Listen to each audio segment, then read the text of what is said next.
Hoy vamos a desmenuzar un libro con una promesa que la verdad suena casi a provocación. A ver. De salario mínimo a libertad financiera, del economista Mayid Carvajal. El título ya es fuerte. Totalmente. La tesis es, pues, que no importa de dónde vengas, la riqueza es, digamos, una posibilidad real, una idea muy poderosa. Y fíjate que lo que le da un peso tremendo antes de entrar en cualquier técnica es que no es un manual académico, para nada. ¿No? Es su propia historia. Es el testimonio de alguien que lo vivió en carne propia.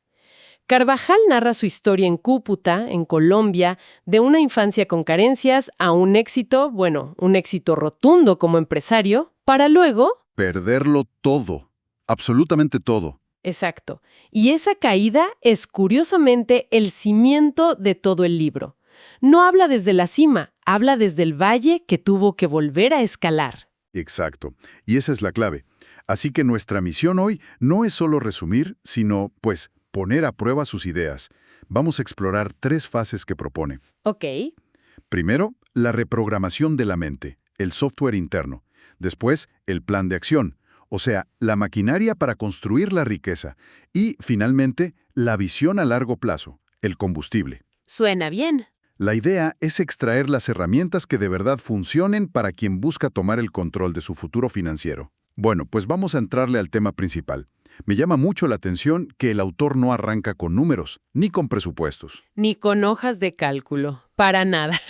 Empieza con algo que podría sonar mucho más etéreo, la mentalidad. De hecho, suelta una frase lapidaria. La pobreza mental siempre precede a la pobreza económica. Híjole. Para un libro de finanzas, no es un punto de partida algo arriesgado. Suena casi a cliché de autoayuda. Parecería, ¿verdad? Pero él lo defiende con la evidencia más dura que existe, su propia biografía. Claro. Cuenta que en sus 20s tuvo un éxito brutal exportando chaquetas de cuero. Ganaba muchísimo dinero. Pero en su cabeza. Pues seguía operando con una mentalidad de escasez disfrazada de derroche. ¿Cómo es eso? Creía que esa fuente de dinero era infinita, que nunca se iba a acabar. Gastaba sin control porque, en el fondo, no se sentía merecedor o no entendía cómo funcionaba el dinero. El resultado fue la bancarrota. Total. Ahí aprendió que puedes darle $1,000,000 a alguien, pero si su termostato financiero mental está fijado en 0, va a encontrar la manera de perderlo todo para volver a su zona de confort. Eso es un golpe de realidad. Entonces, el dinero no fue el problema, sino la forma de pensar sobre el dinero. Justo. Ahora, la pregunta del millón. ¿Cómo se supone que una persona cambia esas creencias que a veces llevamos arraigadas desde la infancia? Claro. Frases como «el dinero no crece en los árboles» o «los ricos son malos» las escuchamos por todos lados. Y aquí es donde el libro ofrece su primera herramienta, que es, a mi parecer, verdaderamente potente, el pilar de todo lo demás. Ok. El autor argumenta que el cambio más radical empieza en el lenguaje. Propone un ejercicio activo, prohibirte ciertas frases y reemplazarlas por preguntas. Interesante. Por ejemplo, En lugar de la afirmación derrotista, no me alcanza o no puedo pagarlo, forzarte a preguntar, ¿cómo puedo generar los recursos para pagarlo? o sea que el cambio es de una declaración que te cierra puertas, A una pregunta que las abre, de víctima a protagonista. precisamente. Es un cambio de paradigma total. Totalmente. Una frase te coloca en un callejón sin salida. La otra enciende el motor de la creatividad, de la resolución de problemas. Claro. El autor sostiene que este no es un truco mental, es un entrenamiento. Al principio se siente forzado, pero con el tiempo el cerebro empieza a buscar activamente oportunidades en lugar de excusas. Por eso insiste tanto en esa frase. Por eso, tu mentalidad es tu activo más valioso, porque es la fábrica donde se crean o se destruyen todas tus futuras oportunidades económicas, mucho antes de que llegue el primer peso a tu bolsillo. Ok, entonces el primer pilar es reprogramar la computadora central, por así decirlo. Queda claro. Ajá. Pero una mentalidad positiva sin un plan es solo un buen deseo, una ilusión. ¿Cómo propone el autor traducir esa nueva energía en acciones concretas, en dinero contante y sonante? Radiografía financiera. Una radiografía. Me gusta el término. Y la palabra es clave, porque es un diagnóstico, no un juicio. Consiste en sentarse y con una honestidad brutal anotar 3 cifras. ¿Cuánto ganas realmente al mes? ¿En qué se te va cada peso? ¿Y a quién le debes y cuánto? Mucha gente se resiste a eso, ¿eh? Da miedo. Claro, es como subirse a la báscula después de meses de no cuidarse. Pero es imposible trazar una ruta si no sabes dónde estás parado. Tiene todo el sentido. Una vez que tienes esa radiografía, esa verdad cruda sobre la mesa, ¿cuál es el siguiente movimiento? Construir un presupuesto. Pero el libro lo enfoca de una manera muy particular. Introduce la famosa regla 50-30-20, que seguro muchos ya conocen. Sí, claro. 50% necesidades, 30% deseos y 20% para ahorro. Exacto. Pero, y aquí está el verdadero aporte del autor, insiste muchísimo en la flexibilidad y en el poder del hábito. Él dice, si hoy no puedes ahorrar el 20%, no importa, empieza con el 5% o con menos incluso. O con el 1% si es lo que se puede. Pero empieza.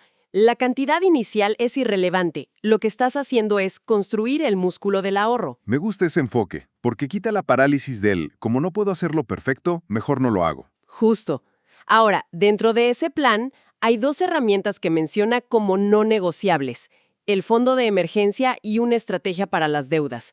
Hablemos de las deudas. Él propone el método bola de nieve. Sí, confieso que esto siempre me ha sonado contraintuitivo. Matemáticamente, ¿no es mejor atacar primero la deuda con la tasa de interés más alta, el método avalancha? Absolutamente. Y el autor lo reconoce. Desde una perspectiva puramente matemática, el método avalancha te ahorra más dinero en intereses a largo plazo. Entonces, ¿por qué bola de nieve? Pero aquí es donde vuelve a la psicología del comportamiento. Carrajal argumenta que la libertad financiera es un maratón, no un sprint. Y el mayor enemigo es la desmotivación. Ándale, el agotamiento, la desmotivación. El método bola de nieve consiste en ordenar tus deudas de la más pequeña a la más grande, sin importar el interés, y atacar con todo la más chiquita. Para conseguir una victoria rápida.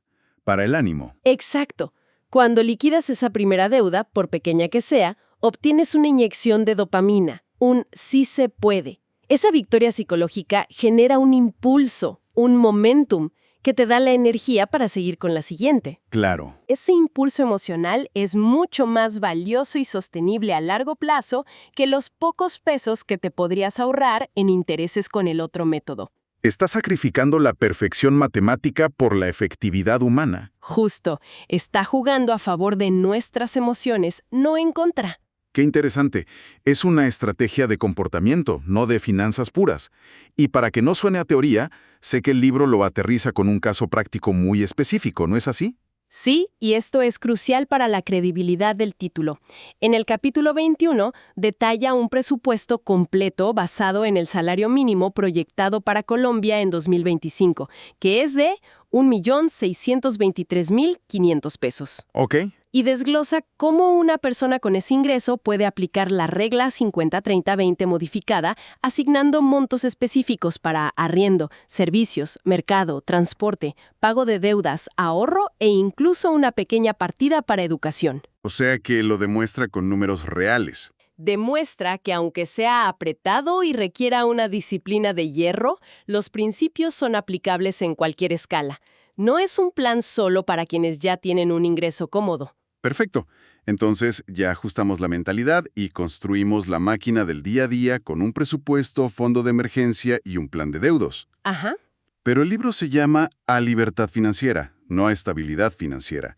¿Cómo damos el salto para que el dinero empiece a trabajar para nosotros? Aquí entramos en la tercera fase, la de la visión a largo plazo, y el autor le introduce con una idea que es un verdadero cambio de perspectiva. A ver. Dice que la mayoría de la gente sobreestima brutalmente lo que puede lograr en un año, pero subestima catastróficamente lo que puede construir en 20. Cierto.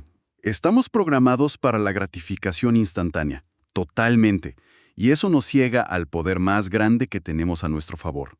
El tiempo. Y es ahí donde entra el famoso concepto del interés compuesto, al que Einstein, o al menos la leyenda, llamaba la octava maravilla del mundo. Justo. El autor no lo llama la octava maravilla por nada. Pide al lector que imagine el dinero como un equipo de trabajadores. Ok, me gusta la analogía. Cada peso que inviertes es un trabajador que genera un pequeño salario para ti, que es el interés. Al principio, pues tienes pocos trabajadores y sus salarios son modestos. Claro. Pero el interés compuesto es el momento mágico en que los salarios de tus trabajadores empiezan a ser suficientes para contratar a sus propios trabajadores, sin que tú tengas que poner más dinero de tu bolsillo. Y se empieza a hacer una bola de nieve. Ahora sí. Ándale, con el tiempo no tienes un equipo, tienes un ejército de trabajadores que laboran para ti día y noche sin descanso, generando más y más ingresos. Esa analogía es buenísima, lo hace muy visual. Y el libro lo ilustra con números, ¿verdad? Sí, con un ejemplo muy claro para el contexto colombiano. Plantea el escenario. Invertir $1.000.000, que son como unos $250 cada año. Parece una meta alcanzable para muchos. Exacto. Si se hace durante 20 años, con una tasa de rendimiento promedio del 10% anual, al final de ese periodo, la persona habría aportado de su bolsillo un total de 20 millones de pesos. Ok, 20 millones en 20 años. Sin embargo, su cuenta no tendría 20 millones, sino más de 63 millones de pesos. Los 43 millones de diferencia son el trabajo puro de ese ejército de dinero. Es la magia del tiempo. La curva se vuelve exponencial. Totalmente. Al principio, el crecimiento es lento, casi imperceptible, pero en los últimos años explota. Y esto se conecta directamente con su propia historia de vida otra vez. No se trata solo de invertir dinero en la bolsa. Para nada. Él mismo tomó una decisión de inversión a largo plazo bastante radical. Totalmente. Él cuenta que, después de su quiebra, y ya con 37 años, tomó la decisión de volver a la universidad para graduarse como economista. A los 37, muchos le dirían que ya era muy tarde. Claro, que estaba loco, pero él entendió que la inversión más rentable que podía hacer era en sí mismo. Como él dice en el libro, el conocimiento es una inversión con retorno infinito. Me encanta esa frase. Cada nueva habilidad, cada curso, cada libro, aumenta tu capacidad de generar ingresos. Y esa mayor capacidad de generar ingresos es lo que te da más capital para poner a trabajar en tu ejército financiero. O sea que todo está conectado. Si conectamos todo, vemos que no son pasos aislados, sino un ecosistema que se retroalimenta. A ver cómo. Reprogramas tu mente para ver oportunidades, lo que te permite generar más ingresos. Usas el plan de acción y el presupuesto para administrar bien esos ingresos y liberar capital. Y finalmente, inviertes ese capital excedente en activos y en ti mismo, para que el motor del interés compuesto y el conocimiento hagan el trabajo pesado a largo plazo. Es un círculo virtuoso. Justo. Entonces, ¿qué significa todo esto? Si tuviéramos que destilar la esencia de salario mínimo a libertad financiera, el mensaje no es solo ahorra e invierte. No, es mucho más profundo. Es una secuencia. Primero tienes que ganar la batalla interna, cambiando tu lenguaje y tus creencias para convertirte en un agente activo de tu economía. Luego, tienes que imponer orden en el caos del presente. Eso significa crear un plan disciplinado basado en datos reales de tu vida, donde cada peso tiene una misión. Y ganar la batalla de la psicología del comportamiento, usando trucos como la bola de nieve para mantenerte en el juego. Exactamente. Y finalmente, es tener la paciencia y la visión para jugar el juego a largo plazo, entendiendo que la constancia y el tiempo son fuerzas mucho más poderosas que un golpe de suerte. O un ingreso inicial alto. En el fondo, es una declaración contundente de que tu origen no tiene por qué ser tu destino. A la acción, y va un paso más allá, porque introduce una idea que me parece fundamental: la riqueza con propósito. Sostiene que el dinero por sí solo es vacío, Claro. que su verdadero poder se libera cuando se alinea con un propósito mayor. Ayudar a tu familia, construir algo, crear un legado, apoyar causas. El dinero se convierte en una herramienta para magnificar tu impacto en el mundo. Para cerrar, el libro deja una reflexión muy potente en el capítulo 15 que dice: el dinero no cambia a las personas, las revela. Uf, esa es muy buena. Expone lo que ya estaba ahí, sea bueno o malo. Y esto nos lleva a una pregunta final para quien nos escucha. Ok. Más allá de los números y las estrategias, si se alcanzara esa libertad económica, ¿qué revelaría de una persona? Y más importante aún, ¿qué se está dispuesto a construir hoy para que esa futura revelación sea algo de lo que sentirse profundamente orgulloso?